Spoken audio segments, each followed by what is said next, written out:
বলিউড তারকাদের অনেকেই সিনেমায় অভিনয়ের পাশাপাশি বিভিন্ন ব্যক্তিগত ইভেন্টেও পারফর্ম করে থাকেন। একসময় অর্থের প্রয়োজনে নিয়মিত বিয়ে বাড়িতে নাচতেন শাহরুখ খান, কিন্তু দীর্ঘদিন ব্যক্তিগত অনুষ্ঠানে নাচতে দেখা যায়নি তাকে। তবে কয়েকদিন আগে শাহরুখকে একটি বিয়ে বাড়িতে নাচতে দেখা যায়। তিনি ছাড়াও এ মঞ্চে আরও নাচতে দেখা যায় সারা আলী খান, নোরা ফাতেহির মতো বলি তারকাদের। অনেকের মনেই প্রশ্ন, বিয়ে বাড়ি কিংবা ব্যক্তিগত অনুষ্ঠানে নাচতে কত পারিশ্রমিক নেন এসব তারকারা?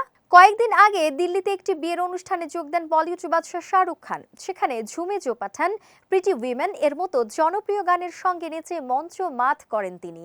এই অনুষ্ঠানে পারফর্ম করতে 8 কোটি রুপি পারিশ্রমিক নেন শাহরুখ খান। বলিউড অভিনেত্রী ও ডান্সার নোরা ফাতেহি কেবল আইটেম গানে পারফর্ম করেই জনপ্রিয় হওয়া যায়, তার সবচেয়ে ভালো উদাহরণ তিনি। মরক্কান কানাডিয়ান সুন্দরী নোরা ফাতেহি বেশ কিছু জনপ্রিয় গানে কোমর দুলিয়ে নজর কাড়েন। বিয়েবাড়িতে পারফর্ম করে থাকেন এই অভিনেত্রীও। বিয়েবাড়িতে তাকে নাচাতে হলে ব্যয় করতে হয় 2 কোটি রুপি। বলিউড অভিনেত্রী সারা আলী খানও সিনেমার পাশাপাশি ব্যক্তিগত অনুষ্ঠানেও পারফর্ম করে থাকেন। দিল্লির যে বিয়ের অনুষ্ঠানে শাহরুখ পারফর্ম করেন সেখানেও নেচেছেন সারা। এজন্য ব্যয় করতে হয়েছে 1 কোটি রুপি।